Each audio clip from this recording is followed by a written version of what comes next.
Hello friends, welcome back to my channel Divya baby life. I hope आप सब बहुत अच्छे से हैं और आपकी गर्भ अवस्था बहुत अच्छे से चल रही है। प्रेगनेंसी का जैसे ही दूसरा टाइमेस्टर खत्म होता है और थर्ड टाइमेस्टर स्टार्ट हो जाता है, यानी कि 7वां, 8वां, 9वां महीना, इन 3 महीनों में से सबसे ज़्यादा कॉमन महीना यानी कि बहुत ज़्यादा सिक्योर वाला महीना 8वें महीने को माना जाता है। और इन 8वें महीने में आपको बहुत सारे बदलाव देखने को मिलेंगे अपनी बॉडी में, खासकर जब आपका पहला टाइम है कि आप फर्स्ट टाइम मम्मा बनने वाले हो और ये चीज़ें जब बदलती हैं बॉडी में, तो आप थोड़ी सी टेंशन ले लेते हो। लेकिन आपको टेंशन नहीं लेनी है। ये जो बदलाव होते हैं 8वें महीने में, वो बॉडी में इसलिए होते हैं क्योंकि बच्चा इस टाइम पे अब धीरे धीरे बाहर आने की कोशिश करता है, हेड डाउन करने की कोशिश करता है, जिससे आपको कमर में पेन, पैरों में दर्द, पैरों में स्वेलिंग की प्रॉब्लम, नाभि लाइन आपको डार्क दिखना शुरू हो जाएगी। तो ये बदलाव एक नॉर्मल है। अब बात करते हैं कि इस महीने में आपको सबसे ज़्यादा डर किसका होता है। 8वें महीने में सबसे ज़्यादा डर होता है प्री मैच्योर डिलीवरी होने का। तो तभी बोला जाता है 8वां महीना बहुत ज़्यादा, हमारी भाषा में, जो कि मतलब हमारे जो घर के बड़े बुजुर्ग बोलते हैं, उनकी भाषा में बोला जाता है सबसे ज़्यादा कैड़ा महीना होता है। इन 8वें महीने में बहुत ज़्यादा अपनी केयर, बहुत ज़्यादा अपना ध्यान रखना होता है। एक एक पैर आपको बहुत सोच समझ के रखना होता है 8वें महीने में, क्योंकि जो 29 से लेके 32वां हफ्ता होता है, बहुत ज़्यादा प्रेग्नेंट महिला के लिए सिक्योरिटी वाला होना चाहिए। बिल्कुल आपने ऐसे काम नहीं करने जिससे कि बहुत ज़्यादा चांसेस हो कि आपकी प्री मैच्योर डिलीवरी हो, जैसे फटाफट पौड़ी से चढ़ना, फटाफट पौड़ी से उतरना, भारी सामान उठाना। इन चीज़ों से आपने परहेज करना है, क्योंकि प्री मैच्योर डिलीवरी अगर हो जाती है तो जो बच्चे का विकास माँ के पेट में होता है वो बाहर नहीं होता। तभी जो बच्चे जल्दी हो जाते हैं टाइम से, वो थोड़े से मानसिक तौर से कमज़ोर होते हैं, पढ़ने में उनका दिल नहीं लगता, या खाने पीने में ठीक नहीं होते, इम्यूनिटी उनकी स्ट्रांग नहीं होती। ये चीज़ें उनके अंदर देखी जाती हैं। तो प्री मैच्योर डिलीवरी से बचने के लिए आपने ये सब काम नहीं करना है। भारी सामान नहीं उठाना है, जल्दी जल्दी नहीं चलना है, स्लो स्लो चलना है, ज़्यादा देर तक आपको खड़े नहीं रहना है, भारी सामान उठा के आपको पौड़ियाँ नहीं चढ़नी है। वैसे भी प्रेगनेंसी के कोई से भी महीने में ज़्यादा भारी सामान नहीं उठाना चाहिए, लेकिन 8वें महीने में ये आप चीज़ें ध्यान से समझ लीजिए कि आपको कोई ऐसा काम नहीं करना है जिससे रिस्क हो प्री मैच्योर डिलीवरी होने में। ठीक है, अब बात करते हैं क्या क्या इसमें बदलाव आता है। देखिए 8वें महीने तक आते आते पेट बहुत ज़्यादा बड़ा हो चुका होता है, गर्भाशय बड़ा हो चुका होता है, क्योंकि बच्चा जैसे जैसे बड़ा होता है आपके गर्भाशय का आकार भी बड़ा हो जाता है।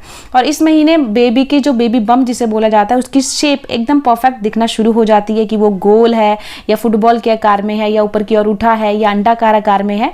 तो ये अच्छे से आप जज कर सकते हो, है ना। अब उसी पेट की शेप को देखकर जो घर के बड़े बुजुर्ग हैं वो आइडिया लगाते हैं कि होने वाली संतान लड़का है या लड़की। कैसे? अगर बोला जाता है पेट की शेप आपकी अंडाकार आकार में है, यानी कि नीचे की ओर झुका हुआ है, तो चांसेस आपको बेबी बॉय होने के होते हैं। वहीं अगर आपके पेट की शेप फुटबॉल के आकार में है, एकदम राउंड शेप में है, तो बोला जाता है आपको बेबी गर्ल होने के चांसेस ज्यादा होते हैं। बाकी ये कई लोगों के साथ एकदम सेम मैच कर जाते हैं, बट सबके साथ मैच नहीं करते, क्योंकि साइंटिफिक इसका कोई आधार नहीं है। ये सिर्फ जो बड़े बुजुर्ग हैं उनके बताए हुए ये सिम्टम है। 100% इसमें कोई भी गारंटी नहीं होती है। तो वीडियो को ना आपने इंजॉयली लेना है। किसी भी तरीके से इस वीडियो को गलत धारणा से मत लीजिएगा, क्योंकि मेरा चैनल लिंग में भेदभाव नहीं करता, ना ही ये चीज़ मैं सिखाती हूँ। सिर्फ अपनी वीडियोस में मैं आपसे अपना पर्सनल एक्सपीरियंस और अपने सब्सक्राइबर्स के बताए हुए पर्सनल एक्सपीरियंस को शेयर करती हूँ। ठीक है, अब बात करते हैं कि बहुत ज़्यादा आपने देखा होगा, जैसे 8वां महीना स्टार्ट हो जाता है, सांस फूलने की प्रॉब्लम बढ़ जाती है, थोड़ा सा काम कर लेते हो थक जाते हो, नींद बहुत ज़्यादा कम आती है, पैरों में बहुत ज़्यादा दर्द बढ़ जाता है। तो क्या करें? तो देखिए सांस फूलने की प्रॉब्लम क्यों होती है, खासकर प्रेगनेंसी के 8वें और 9वें महीने में। देखिए इस टाइम पे ना आपका जो गर्भाशय है बहुत ज़्यादा बड़ा हो चुका होता है, बच्चा भी पेट में बड़ा है। तो देखिए जब आप खाना पीना खा लेते हो और उसके बाद जब पौड़ियाँ चढ़ते हो, तो एकदम से जब पौड़ियाँ चढ़ते हो ना आपकी सांस फूलने लग जाती है, क्योंकि बहुत ज़्यादा वेट है आपके पेट में। ऊपर से वो वेट आपके पैरों पर आता है, और जब पैरों पर आता है गर्भाशय जो बड़ा इतना होता है, क्योंकि देखिए ऑब्वियस ही बात है, बच्चा आपका पेट में 2 से 2.5 kg का होता है, और हमेशा 2 से 2.5 kg का वेट कैरी करना, खासकर पेट में, और पेट के ऊपर ही होते हैं हमारे फेफड़े। तो जब थोड़ा सा चलते हो तो उसका प्रेशर हमारे कहाँ पे आता है, फेफड़ों पे आता है, जिससे सांस की थोड़ी सी प्रॉब्लम हो जाती है। लेकिन वो थोड़ा सा आप जब रेस्ट करने लग जाते हो वो नॉर्मल हो जाता है।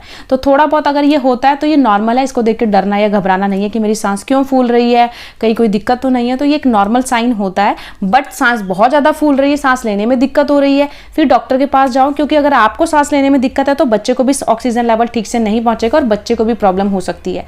मगर थोड़ी बहुत होती है और ठीक हो जाती है तो वो नॉर्मल साइन है। ये थोड़ा बहुत होता है प्रेगनेंसी के 8वें 9वें महीने में, तब आपको लाइटली लेना है। लेकिन अगर बहुत ज़्यादा हो रही है, सांस आपको आ नहीं रही है, बहुत ज़्यादा दिक्कत हो रही है, फिर अपने डॉक्टर के पास आप जा सकते हो। दूसरा, इन महीनों में ना 8वें 9वें महीने में कब्ज की प्रॉब्लम बहुत ज़्यादा बढ़ जाती है। कब्ज की प्रॉब्लम क्यों बढ़ जाती है? क्योंकि गर्भाशय का आकार बड़ा हो जाता है और आपको एसिडिटी, आप जब बैठते हो खाना खा के तो देखिए खाना डाइजेस्ट नहीं होता, एकदम से बहुत सारा खाना खा लेते हो और वो खाना जब डाइजेस्ट नहीं होता आपको एसिडिटी, जलन, पेट साफ ना होने की प्रॉब्लम ये बढ़ जाती है। तो आपको जब 8वां 9वां महीना शुरू हो तो आपको खाना जब खाना है तो एकदम से बहुत सारा खाना नहीं खाना है, क्वांटिटी में खाना खाना है, रुक रुक कर खाना खाना है ताकि आपका डाइजेशन सिस्टम ठीक बना रहे। देखिए पेट का आकार बड़ा है, गर्भाशय बड़ा है और उसमें से आप खाना ज़्यादा खा लोगे तो पेट और भी ज़्यादा हैवी हो जाता है, बच्चे को भी मूवमेंट करने में मुश्किल होती है, खाना डाइजेशन होने में भी प्रॉब्लम होती है। तो ये चीज़ें आपको फेस करनी पड़ेंगी। तो अगर आप ये चाहते हो कि मुझे कब्ज की प्रॉब्लम ना हो, क्योंकि 8वें 9वें महीने में कब्ज हो जाती है तो बहुत ज़्यादा प्रॉब्लम को फेस करना पड़ता है। तो इन चीज़ों से बचने के लिए आपको जब भी आप खाना खाओ तो क्वांटिटी में खाना खाओ, रुक रुक कर खाना खाओ, जैसे 2 घंटे के बाद कुछ खाया, फिर 2 घंटे के बाद कुछ खाया, इस तरीके से खाओ। खाना खाने के तुरंत बाद बेड पे ना जाओ क्योंकि इससे फिर आपको नींद नहीं आएगी, क्योंकि खाना अच्छे से डाइजेस्ट नहीं हो पाता है। आधे घंटे की वॉक करो, वॉक भी आपको धीरे करनी है। वॉक करने के बाद अपने कमरे में जाओ, फिर आप रेस्ट करो, ठीक है। और जब भी आप सोते हो कोशिश करें लेफ्ट साइड होकर सोएं, क्योंकि इससे बच्चे को ऑक्सीजन लेवल ठीक से पहुंचेगा, सांस लेने में आपको दिक्कत नहीं होगी, आप कंफर्टेबल महसूस करोगे। आपके जो पैरों में दर्द की प्रॉब्लम है, स्वेलिंग की प्रॉब्लम है, उससे भी बहुत ज़्यादा आराम मिलेगा।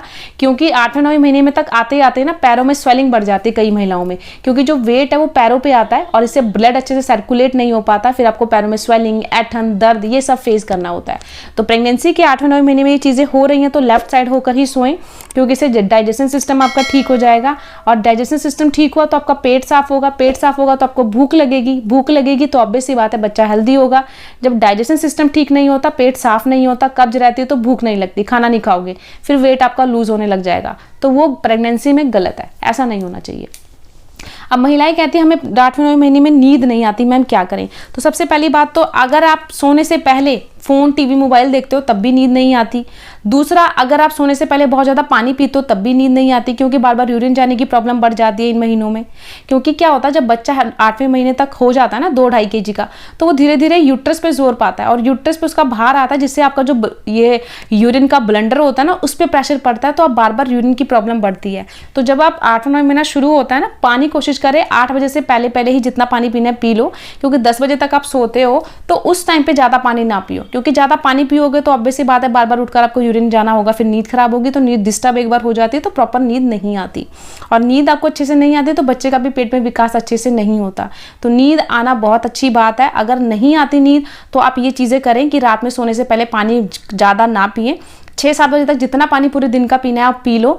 सोने से पहले पानी थोड़ा कम पिए ताकि आपको नींद अच्छे से आए, क्योंकि यूरिन की प्रॉब्लम तो 8वें 9वें महीने में बनी रहेगी, वो कम नहीं होगी। ज़्यादा पानी पियोगे तो और ज़्यादा यूरिन जाओगे, थोड़ा सा कम पियोगे तो थोड़ा सा यूरिन कम आएगा, ठीक है।